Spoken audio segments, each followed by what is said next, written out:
അഗ്നിജ്വാല A deep love story ഭാഗം 117. നീ നീ എന്താ ഇവിടെ? അപ്പു പൊന്നുവിന്റെ വാ പൊത്തിപ്പിടിച്ച് അവളെ കൂർപ്പിച്ചു നോക്കി. അവൾ അവനോട് എന്തോ പറയാൻ ശ്രമിച്ചു. അത് കണ്ട് അവൻ സംശയത്തോടെ അവളുടെ വായിന്ന് കൈയെടുത്തു മാറ്റി. അവള് വായും തുറന്ന് അവനെ മിഴിച്ചു നോക്കുന്നുണ്ട്. എന്താടി? അവൻ ദേഷ്യത്തോടെ മുരണ്ടുകൊണ്ട് അല്പം പിന്നിലേക്ക് നിന്നുപോയി. പൊന്നുവിന്റെ നോട്ടം വീണ്ടും അവന്റെ താഴേക്ക് തന്നെ പോയി. അവൾ അലറിക്കൊണ്ട് കണ്ണുപൊത്തി. അപ്പേട്ടാ, ഡ്രസ്സില്ല. അവള് മുഖത്തൂന്ന് കൈ മാറ്റാതെ തന്നെ പറഞ്ഞു. അപ്പുവിന്റെ കണ്ണു പിഴിഞ്ഞു.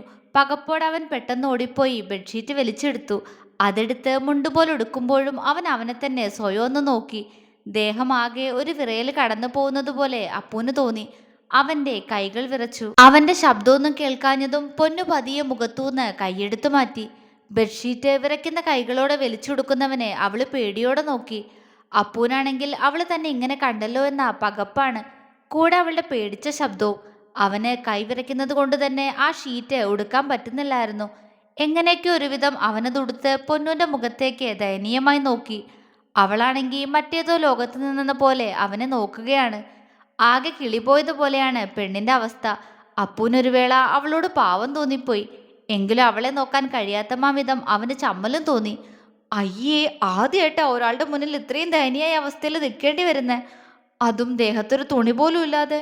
എന്റെ അപ്പു, നീ പോയി ആത്മഹത്യ ചെയ്യടാ പട്ടി. നിനക്ക് അടിയിലെങ്കിലും വല്ലത് ഇട്ടൂടായിരുന്നോ? അവൻ അവനോട് തന്നെ ചോദിച്ചു പോയി. അവളെ ഒന്ന് പാളി നോക്കി. അവൾ അവനെ തന്നെ നോക്കി നിൽക്കുകയാണ്. കണ്ണിപ്പോഴും മെഴിഞ്ഞു തന്നെ നിൽക്കുന്നുണ്ട്. എന്റെ മഹാദേവ, ഈ പെണ്ണ് തട്ടിപ്പോയോ? അവൻ മുഖം ചുളിച്ചു. കാണാൻ പാടില്ലാത്തതൊക്കെ കണ്ടിട്ട് ഇവൾക്ക് വല്ലതും പറ്റിപ്പോയാ ഞാൻ തൂങ്ങൂലോ. അപ്പു കൊച്ചുകുട്ടികളെ പോലെ ചുണ്ട് പിളർത്തിപ്പോയി. എന്നാലും എൻ്റെ അപ്പു, നിന്റെയൊക്കെ ഒരു വിധി. ഇനി എങ്ങനെ നീ പണ്ടാരത്തിന്റെ മുഖത്ത് നോക്കും? അവൻ ബെഡ്ഷീറ്റ് ഒന്നുകൂടി മുറുക്കിയെടുത്ത് അവൾക്കടുത്തേക്ക് ചുവട് വെച്ചു. അവൾ അവനീന്ന് തെല്ലും നോട്ടം മാറ്റുന്നില്ല. അവൻ അവൾക്ക് മുന്നിൽ പോയി നിന്ന് അവൾക്ക് നേരെ കൈ കാട്ടി. എവിടെ? അവളത് അറിഞ്ഞിട്ട് പോലുമില്ല. ചൈതന്യ, അവൻ പതിയെ അവളെ വിളിച്ചു. അപ്പേട്ടാ. അവള് ബോധമില്ലാത്തതുപോലെ വിളി കേട്ടു. അപ്പൂന് ആ സമയം അവൾ അപ്പേട്ടാന്ന് വിളിച്ചതൊന്നും പ്രശ്നമായിരുന്നില്ല. ഈ കാര്യം ആരും അറിയരുത്, അതിനേക്കാൾ അവളുടെ ഉള്ളിലെ പേടി മാറ്റണം, അത് മാത്രമായിരുന്നു അവന്റെ ചിന്ത. ചൈതന്യ, എന്തു പറ്റി?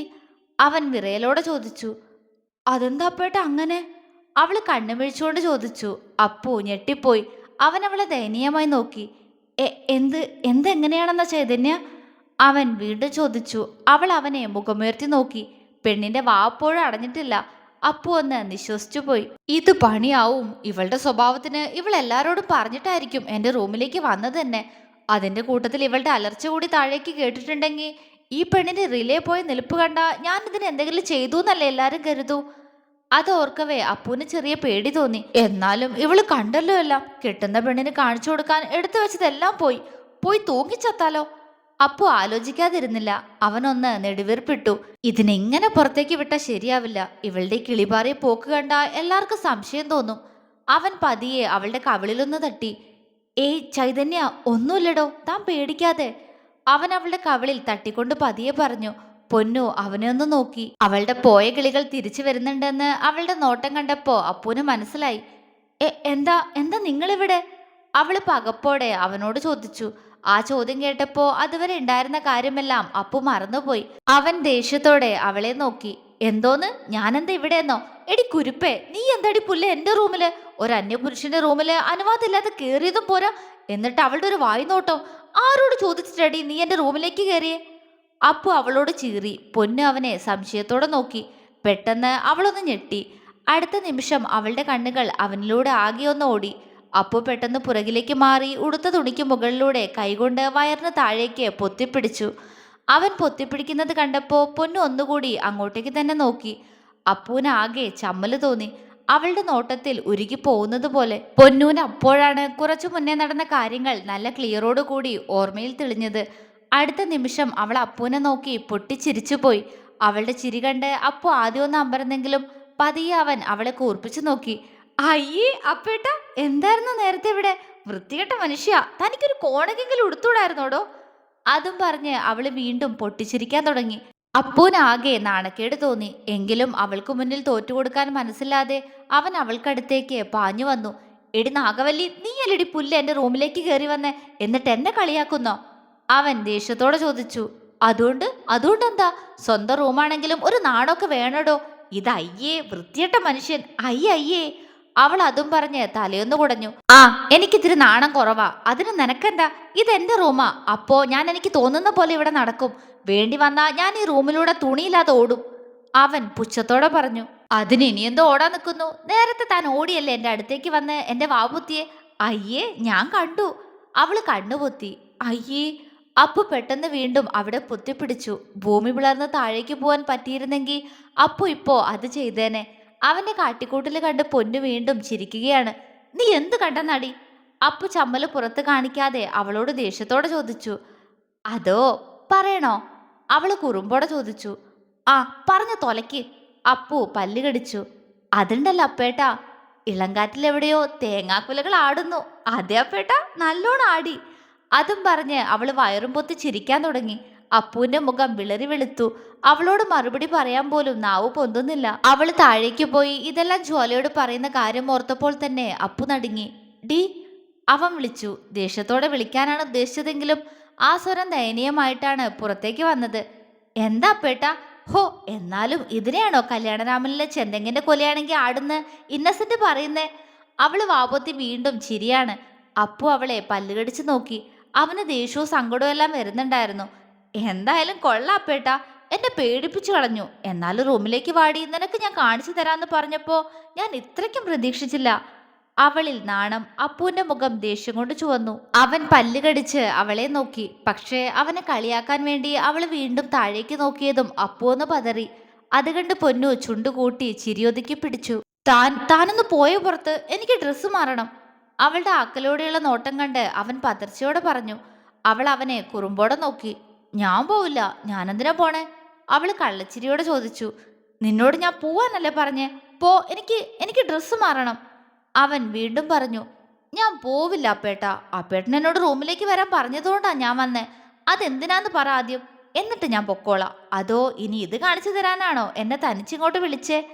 അവള് നാണത്തോടെ വിരല് കടിച്ചു. അവളുടെ സംസാരത്തിൽ അവന്റെ മുഖം ചെറുതായി ചുവക്കുന്നത് പോലെ അവൾക്ക് തോന്നി. പക്ഷേ അത് ദേഷ്യം കൊണ്ടാണെന്ന് മാത്രം. എന്താ അപ്പേട്ടാ, അപ്പേട്ടന് എന്നോട് ദേഷ്യം തോന്നുന്നുണ്ടോ? എന്നാൽ എന്നെ അടിച്ചോ. ഞാൻ പറഞ്ഞതൊക്കെ സത്യം തന്നെയല്ലേ? അപ്പേട്ടൻ എന്നോട് ധൈര്യം ഉണ്ടെങ്കിൽ റൂമിലേക്ക് വരാൻ പറഞ്ഞു. ഞാൻ എന്റെ ധൈര്യം നിങ്ങൾക്ക് കാണിച്ചു തരുകയും ചെയ്തു. അപ്പോ നിങ്ങൾ ഇങ്ങനെ പതറിയാലോ? വാ, നമുക്ക് ഒരിടത്ത് ഇരുന്ന് സംസാരിക്കാം. അവൻ അഴിഞ്ഞു പോകുന്ന ബെഡ്ഷീറ്റ് മുറുക്കി എടുക്കുന്നത് കണ്ട് പൊട്ടിവന്ന ചിരിയൊതുക്കി അവള് കുറുമ്പോടെ അവന്റെ അടുത്തേക്ക് നടന്നുകൊണ്ട് പറഞ്ഞു. താനൊന്ന് പോയേ, എനിക്കൊന്നും സംസാരിക്കാനില്ല. അവൻ പറഞ്ഞു. അവൻ എങ്ങനെയെങ്കിലും അവളെ ഒന്ന് പറഞ്ഞു വിട്ടാൽ മതിയായിരുന്നു.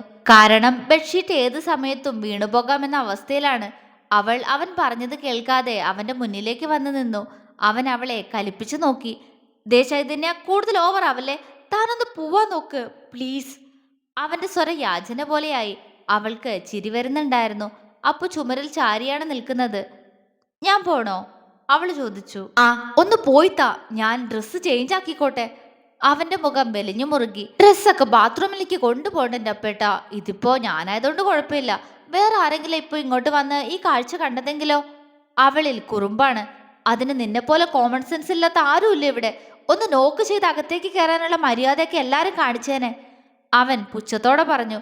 ഓ, കണക്കായിപ്പോയി. എനിക്കിത്തിരി കോമൺ സെൻസ് കൂടുതലാ. പിന്നെ എനിക്ക് മുന്നൊരു സാധനം ഇങ്ങോട്ട് വരാനൊരുങ്ങിയതാ. അഗ്നിയേട്ട സമ്മതിക്കാത്തോണ്ടാ അവള് വരാതിരുന്നേ. അവളെങ്ങാൻ ഇവിടേക്ക് വന്ന് നിങ്ങൾ എങ്ങനെയൊക്കെ കണ്ടിരുന്നെങ്കിലോ? പൊന്ന് വലിയ കാര്യം പോലെ ചോദിച്ചു. അപ്പു അവളെ നോക്കി നെറ്റി ചുളിച്ചു. ആരാ അങ്ങനെ എന്റെ റൂമിലേക്ക് വരാൻ? അവന് സംശയം. വേറെ ആരാ? ആ സൗപർണിക തന്നെ. അവള് പറഞ്ഞു. നിനക്കും അവൾക്കൊക്കെ എന്റെ റൂമിൽ എന്താ കാര്യം? നാശങ്ങള്. അവൻ വെറുപ്പോടെ പറഞ്ഞു. പൊന്നു പെട്ടെന്ന് അവന് ഇരുവശത്തുമായി കൈകുത്തി നിന്നു. അപ്പു അവളെ സംശയത്തോടെ നോക്കി. എനിക്കെന്താ കാര്യം എന്ന ചോദ്യത്തിന് പ്രസക്തി ഇല്ല അപ്പേട്ടാ. നിങ്ങൾ എന്നെ വാശി പിടിപ്പിച്ചു, അതുകൊണ്ട് ഞാൻ വന്നു. അവള് കൂസലില്ലാതെ പറഞ്ഞു. അപ്പു മറുപടി പറഞ്ഞില്ല. കാരണം അവള് പറഞ്ഞത് അത്രയും ശരിയാണല്ലോ. നീ പോവാ നോക്ക്, എനിക്ക് നിന്റെ മുഖം കാണുമ്പോ തന്നെ ദേഷ്യം കയറുക. അപ്പു അവളെ ഇഷ്ടക്കേടോടെ നോക്കി. അവളുടെ മുഖത്ത് സംശയം നിറഞ്ഞു. എന്താ അതിന്റെ കാരണം? ഞാനും ശ്രദ്ധിക്കാറുണ്ട്. അപ്പേട്ടൻ എന്നോട് മാത്രം ദേഷ്യം. അതിനും വേണ്ടി ഞാൻ എന്ത് തെറ്റാ ചെയ്തേ? അവളുടെ സ്വരം പെട്ടെന്ന് ഇടറിപ്പോയി. അപ്പു അവളുടെ മുഖത്തേക്ക് വീണ്ടും നോക്കുമ്പോൾ അവളുടെ കണ്ണുകൾ നിറയുന്നുണ്ടായിരുന്നു. നീ ആ ചരണ്ട അനീത്യ, അവൻ പുച്ഛത്തോടെ പറഞ്ഞു. അവളുടെ മുഖം വാടി. അതെന്റെ തെറ്റാണ് അപ്പേട്ട. അതിനാണോ എന്നോട് ദേഷ്യം? അവളുടെ വാക്കുകളിൽ വേദന. അവൻ അവളെ നോക്കി ചുണ്ടൊന്നു കോട്ടി. അല്ല ചൈതന്യ, എനിക്ക് തന്നോട് അതിനല്ല ദേഷ്യം.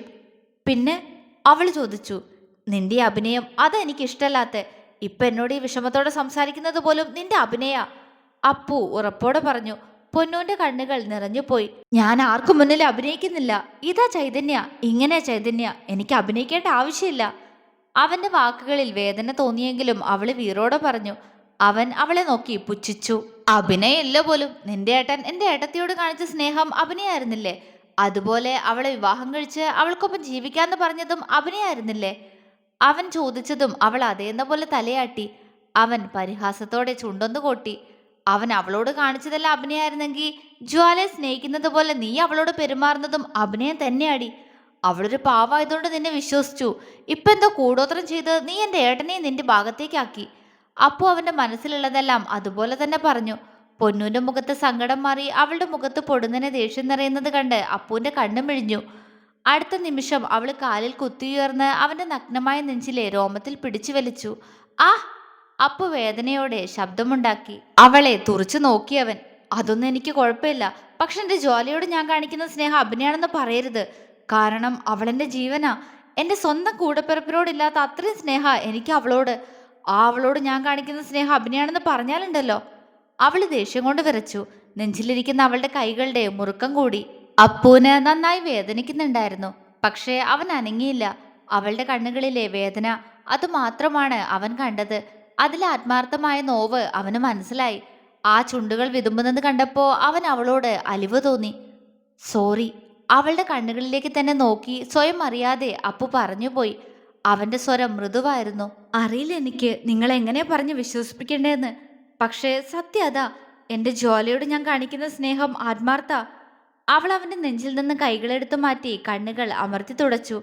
അപ്പു അവളെ തന്നെ കണ്ണിമ ചുമ്മാതെ നോക്കി. പൊന്നു അവന്റെ മുഖത്തേക്ക് നോക്കി. അപ്പേട്ടൻ എന്നോട് ഇതിനാവും ദേഷ്യമെന്ന് എനിക്കറിയില്ലായിരുന്നു. അവളുടെ സ്വരമിടറി. അവൻ മറുപടിയില്ലാതെ അവളെ നോക്കി നിന്നു. പക്ഷെ അവളെ നോക്കുന്ന കണ്ണുകളിൽ ഇപ്പോൾ ദേഷ്യമില്ല. അവയിൽ പൊന്നുവിനോട് ഒരലിവ്. ജ്വാല പൊന്നുവിനെ കുറിച്ച് പറഞ്ഞ കാര്യങ്ങളെല്ലാം സത്യമാണെന്ന് തോന്നി തുടങ്ങി അവന്. എങ്കിലും പൂർണ്ണമായും വിശ്വസിക്കാനും പറ്റാത്ത അവസ്ഥ. എങ്കിലും അവൻ അവളെ നോക്കി നിന്നു. പെട്ടെന്ന് അവളുടെ കണ്ണുകളിലെ സങ്കടം മാറി അവിടെ കുറുമ്പ് നിറയുന്നത് കണ്ട് അപ്പുവിന്റെ കണ്ണു മിഴിഞ്ഞു. അവൾ അവനെ കുറുമ്പോടെ നോക്കി. ഇവിടെ കണ്ടത് മൊത്തം ഞാൻ താഴെ പോയി എല്ലാവരോടും പറയട്ടെ? അവൾ കണ്ണിറുക്കിക്കൊണ്ട് അവനോട് ചോദിച്ചു. അപ്പു ഞെട്ടിപ്പോയി. അതുവരെ അവളോട് തോന്നിയ എല്ലാ അലിവും അവളുടെ ആ ഒരു ചോദ്യത്തിൽ ഇല്ലാതായിപ്പോയി. അവൻ അവളെ തുറച്ചു നോക്കി. പൊന്നു അവനെ ആകെയൊന്ന് ഒഴിഞ്ഞു നോക്കി. അപ്പു ദേഷ്യത്തോടെ അപ്പോഴും അവളെ നോക്കുന്നുണ്ട്. ഇറങ്ങി പോവാ നോക്ക് ചൈതന്യ, വെറുതെ എന്നെ ദേഷ്യം പിടിപ്പിക്കരുത്. അവൻ ദേഷ്യം കൊണ്ട് വിറച്ചു. പോവാ അപ്പേട്ടാ, ഇപ്പൊ തന്നെ പോവാ. അപ്പ എങ്ങനാ? എല്ലാം എല്ലാരോടും പറയല്ലേ? അവൾ കുറുമ്പോടെ ചോദിച്ചു. ഇവിടെ നടന്നത് ആരോടെങ്കിലും നീ പറഞ്ഞ ആരവന്റെ മറ്റൊരു രൂപം നീ കാണും. അപ്പു അവൾക്ക് നേരെ വിരല് ചൂണ്ടി. ഇനി എന്തു രൂപം കാണാൻ? എല്ലാം ഞാൻ കണ്ടില്ലേ. ഇനി വേറെ രൂപമുണ്ടോ? മുന്നും പിന്നും എല്ലാം കണ്ടു. അവള് നാണത്തോടെ പറഞ്ഞു. അപ്പുവിന്റെ കൈകൾ ദേഷ്യം കൊണ്ട് ചുരുങ്ങി. എന്താ അപ്പേട്ടാ, ദേഷ്യം വരുന്നുണ്ടോ? പറയേ, ഞാൻ പറയട്ടെ എല്ലാരോടും ഇവിടെ കണ്ട കാഴ്ച? അവള് വീണ്ടും ചോദിച്ചു. വേണ്ട, അതാരും അറിയരുത്. അവൻ ഗൗരവത്തോടെ പറഞ്ഞു. അത് പറ്റില്ല. വീട്ടിൽ വിരുന്ന് വന്ന കുട്ടിക്ക് മുന്നിൽ നഗ്നനായി നിന്ന അനിയന്റെ കഥ ഏട്ടനെ അറിയട്ടെ. അവൾ അവനെ നോക്കി പുച്ഛിച്ചു. ഡി, നാക്കൊതുക്കി ഇറങ്ങി പോവാൻ നോക്ക്. എനിക്ക് ദേഷ്യം വന്ന് നിൽക്കുക. ഞാൻ എങ്ങനെ പ്രതികരിക്കാന്ന് എനിക്കെന്നെ അറിയില്ല. അവൻ താക്കീത് പോലെ പറഞ്ഞു. അമ്പോ, ദേഷ്യപ്പെടാതെ, ഞാൻ പോയേക്കാ. പോയിട്ട് താഴെ എല്ലാരോടും പോയി പറഞ്ഞിട്ട് വരാ ഇവിടെ ഉണ്ടായതെല്ലാം. അവൾ അവനെ വീണ്ടും ദേഷ്യം പിടിപ്പിച്ചു. നീ പറയില്ല. അവനിൽ വാശിയായി. അത് താനാണോ തീരുമാനിക്കുന്നേ? ഞാൻ പറയും. അവളിലും വാശി. നീ പറയോ? അവൻ അവൾക്കടുത്തേക്ക് നീങ്ങി വന്നു. ആ, പറയൂ. അവന്റെ വരവ് കണ്ടൊന്ന് പതറിയെങ്കിലും അവള് പറഞ്ഞു. ഉറപ്പാണോ? അവന്റെ കണ്ണു കുറുകി. ഉറപ്പ്. ഒരു തരം, രണ്ടു തരം, മൂന്ന് തരം. ഞാൻ പറയും പറയും പറയും. പൊന്നു വാശിയോടെ പറഞ്ഞു. അപ്പു പെട്ടെന്ന് അവളുടെ കയ്യിൽ പിടിച്ചു വലിച്ച് അവളുടെ ഇടുപ്പിലൂടെ കൈ ചുറ്റി. പൊന്നു ഞെട്ടിപ്പോയി. അപ്പു അവളെ പുച്ഛത്തോടെ നോക്കി. ഏതായാലും നീ പറയല്ലേ? അപ്പൊ പിന്നെ ഇതുകൂടി പറ. അപ്പേട്ടൻ എന്റെ പൊന്നൂട്ടനെ കിസ്സടിച്ചൂന്ന്.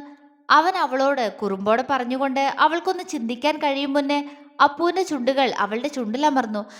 പൊന്നു ഞെട്ടി. അവളുടെ കണ്ണുകൾ മിഴിഞ്ഞുപോയി. തുടരും.